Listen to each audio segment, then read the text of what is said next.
اور برف کی سلیبس اپنے پیٹ پر اٹھا کر صلی اللہ علیہ وآلہ وسلم سے تو وہ سیٹھ حبیب الرحمان کہلانے لگے. اور آپ ہمیں پیسے بھی نہ دیں. شہر میں دھوم مچی کہ حبیب نے. السلام علیکم گائز، آج ہم ڈسکس کرنے جا رہے ہیں سیالکوٹ کے سب سے پرانے اور سب سے بڑے بزنس مین کو، سیٹھ حبیب الرحمان کو. جی ہاں، جس نے اپنے ہی دور میں، ٹھیک ہے، جس دور میں لوگوں کے پاس ایک ڈریم میں بھی گاڑی نہیں ہوتی تھی، جس دور میں لوگ صرف ایسی چیزوں کے خواب دیکھتے تھے. اس کی سکسیس سٹوری شخص کی یہ نہیں ہے کہ آتے ساتھ اس کو ڈائریکٹ ترقی ملی یا منہ میں سونے کا چمچ لے کے پیدا ہوا. اس شخص کی سکسیس سٹوری یہ ہے کہ یار اس نے محنت کی. محنت ہی یہ چیز تھی جو اس کو ترقی در ترقی دلاتی گئی. آج ہم ان کی کہانی دیکھیں گے کہ یہ حبیب الرحمان سے سیٹھ حبیب الرحمان کیسے بنے اور انہوں نے کیا کیا محنت کی اور کیسے ان کی زندگی گزری. یہ سارا کچھ آج ہم دیکھیں گے. تو چلتے ہیں. تو حبیب الرحمان انڈیا سے ہجرت کر کے، انڈیا کے سندھ والے علاقے سے ہجرت کر کے پاکستان میں آئے اور ملتان میں آ کر انہوں نے اسٹے کیا. غربت کا اس وقت یہ دور تھا کہ وہ مزدوری کرتے تھے اور برف کی سلیبس اپنے پیٹ پر اٹھا کر لوگوں کے دکانوں پر دے کے آتے تھے. اس طرح مزدوری کر کے کارخانوں میں کام کر کے انہوں نے پیسے کمائے. اس وقت بہت ہی سخت دور انہوں نے دیکھا. اس کے بعد ان کی بہن کی شادی محمد علی سے ہو گئی جو رائل شوز فیکٹری کے مالک تھے. انہوں نے حبیب الرحمان کو کام سکھایا اور ان کی مدد کی. تو اس کے بعد یہ ہوا کہ 1949 میں وہ سیالکوٹ آ گئے، جہاں پہ انہوں نے بہت ہی ایک اچھے دوست بنائے جس کا نام تھا رشید. حبیب الرشید کی دوستی بہت ہی مشہور تھی. دونوں اس کے بعد مل کر کاروبار شروع کیا. انہوں نے چھڑیوں کے کور بنائے، گھوڑے کے اوپر وہ جس پر بیٹھ کے سواری کرتے ہیں وہ چیزیں بنائیں اور تقریباً کافی بیلٹس وغیرہ بنائیں. اس طرح کا کاروبار شروع کیا. تو اس کاروبار میں ان کو کافی ترقی ہوئی. ٹھیک ہے، اللہ نے ان کا ہاتھ پکڑا اور ان کو ترقی در ترقی دیتا چلا گیا. اس کے بعد ایسا ہوا کہ جو لوگ ہجرت کر کے آئے تھے وہ یہاں سے ہجرت کر کے کہیں اور چلے گئے. کچھ لوگ ان کے کسٹمرز ٹوٹنا شروع ہو گئے. تو ایسا ہوا کہ پھر انہوں نے کاروبار ان کا ٹھپ پڑنا سٹارٹ ہو گیا. انہوں نے کاروبار بدل لیا. حبیب اور رشید نے مل کر کاروبار کیا لیدر کا، جس میں لیدر بیلٹس بنائیں، لیدر جیکٹس بنائیں، لیدر شوز بنائیں. اس طرح کا کاروبار کیا اور اللہ تعالیٰ نے ان کو اتنی ترقی دی کہ جس کی کوئی حد نہیں. ٹھیک ہے، انہوں نے اپنے دور میں، جس دور میں بھائی لوگ امیر ترین لوگ اے سی کا سوچتے بھی نہیں تھے، انہوں نے ہر کمرے میں اپنے اے سی لگایا. ان کی سیڑھیوں میں کارپیٹ بچھا ہوتا تھا. ٹھیک ہے، اس دور میں انہوں نے ایک گھر لیا جس کی قیمت اس وقت 50,000 تھی. 1970 میں پورے شہر میں دھوم مچی کہ حبیب نے 50,000 کا گھر لیا. اس وقت انہوں نے 2 گاڑیاں رکھی. ٹھیک ہے، اس وقت وہ نیشنل اور انٹرنیشنل سفر جہاز پر کرتے تھے. اتنے امیر تھے، اس لیول کے امیر تھے کہ سیالکوٹ کے سب سے امیر ترین بزنس مین کہلائے. بزنس اکانومی کے ممبر تھے سیالکوٹ کی. اس کے علاوہ پیپل پارٹی کے بڑے دل دادا تھے. پیپل پارٹی یہ ذوالفقار علی بھٹو، ٹھیک ہے، ان کے بڑے شدائی تھے. ان کے جلسے کرواتے تھے.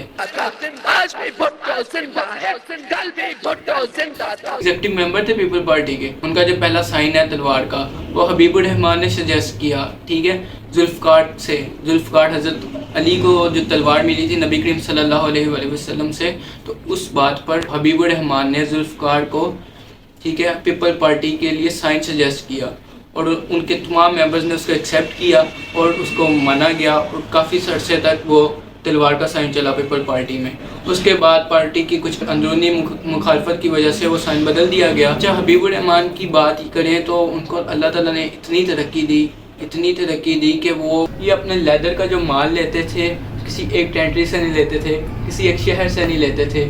وہ قصور، وزیر آباد، سیالکوٹ، گجرانوالہ اور فیصل آباد، ان سٹیز سے اپنا مال لیتے تھے اور کسی ایک سٹی کے بھی ایک بندے سے نہیں لیتے تھے. میں آپ کو بتاتا چلوں کہ یہ قصور سے امجد، راشد، عباس، اکرم، شیرا اور اس طرح کے بڑے بزنس مین سے یہ لوگ مال لیتے تھے. ٹھیک ہے، اور ان کا مال تقریباً یہ اس وقت یہ حال تھا کہ ٹینٹری والے ان سے کہتے تھے اب ہم سے مال لیں اور آپ ہمیں پیسے بھی نہ دیں. نے انہیں عزت دی تو وہ سیٹھ حبیب الرحمان کہلانے لگے. ٹھیک ہے، 6 مہینے بعد دے دے گا جب آپ کے پاس ہوں بس سب سے مال لے لیں. کتنے بڑے بزنس مین تھے اور سب ان کی بہت عزت کرتے تھے. ایک ان میں عاجزی بہت تھی حبیب الرحمان میں. سب ان کے شدائی تھے. انہوں نے نہ صرف بزنس بہت بہترین کیا بلکہ لوگوں کے دل بھی بہت جیتے. تو سب سے بڑی بات یہ ہے اگر آپ کے پاس پیسہ ہو تو آپ میں اکڑ نہ ہو، تو اس سے بڑی کوئی بات ہی نہیں ہوتی. تو آج بھی سب لوگ ان کی بڑی عزت کرتے ہیں. اگر کسی کے سامنے نام لیں حبیب الرحمان تو اس کے کان کھڑے ہو جاتے ہیں ایک بار. تو بہرحال وہ سیالکوٹ کے بزنس اکانومی کے ممبر تھے, پیپل پارٹی کے ایگزیکٹو ممبر تھے. انہوں نے بہت نام کمایا, اللہ تعالیٰ نے ان کو بہت عزت دی, یہاں تک کہ پیپل پارٹی کے ذوالفقار علی بھٹو نے ان کو خط بھیجا تھا, ٹھیک ہے, حبیب الرحمان کو, کہ آپ ہماری طرف سے MNA کی سیٹ پر کھڑے ہوں. لیکن وہ ایک اچھے لہجے, اچھا دل رکھنے والے اور اچھی دولت رکھنے کے باوجود بھی ان پر بڑی پکڑ تھی ان کی, ٹھیک ہے. انہوں نے کہا کہ میں پڑھا لکھا نہیں, وہ پڑھے لکھے نہیں تھے, ٹھیک ہے. انہوں نے کہا میں نہیں چاہتا کہ میری وجہ سے آگے قوم کا مستقبل خراب ہو. انہیں کیا پتا تھا کہ نیکسٹ موسٹلی ان ایجوکیٹڈ پولیٹیشین نہیں ہوں گے, اور اس وقت یہ انہوں نے ریجیکٹ کر دیا صرف یہ وجہ کہہ کر کہ میں پڑھا لکھا نہیں ہوں اور اس کام میں نہیں پڑھنا چاہتا. اگر وہ اس کام میں بھی پڑھ جاتے تو اللہ انہیں مطلب اور مقام عطا فرماتا. لیکن جو اللہ دیتا ہے اور جتنا دیتا ہے بہترین دیتا ہے. ان کا کاروبار ان کے بعد ان کے بچوں نے ہینڈل کیا. ان کی کیونکہ طبیعت خراب رہنے لگ پڑی تھی, ان کو تھوڑا سا سانس کا مسئلہ ہو گیا تھا. اس کے بعد ان کا آہستہ آہستہ مسئلہ بنتا گیا, بڑھتا گیا. ان کے بچوں کے اوپر کاروبار آیا, وہ بچوں سے وہ کاروبار سنبھل نہیں سکا. وہ کہتے ہیں نا, ہزاروں سال نرگس اپنی بے نوری پر ہوتی ہے, بڑی مشکل سے ہوتا ہے چمن میں دیداوٹ پیدا. یعنی کہ وہ محنت کش انسان صرف ایک ہی تھا. نسلیں گزر جاتی ہیں ایک ماں کو چاند پیدا کرنے میں, ستارے تو آسماں پہ لاکھوں چمکتے ہیں, ٹھیک ہے. تو وہ جس طرح کہ وہ ہینڈل کر رہے تھے تو وہ نہیں کر سکے, اور ان کے بزنس کو کافی لاس ہوا, کسٹمرز ٹوٹتے گئے. آج بھی ان کے بچے بہت اچھی حالت میں ہیں, ٹھیک ہے, کوٹھیوں میں رہتے ہیں, کاروں میں گھومتے ہیں, یہ وہ سسٹم ہے.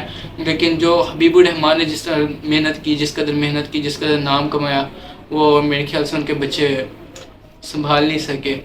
تو بہرحال انہوں نے کافی عزت کمائی. انہوں نے اپنے بچوں کو 2 کوٹھیاں بنا کر دیں.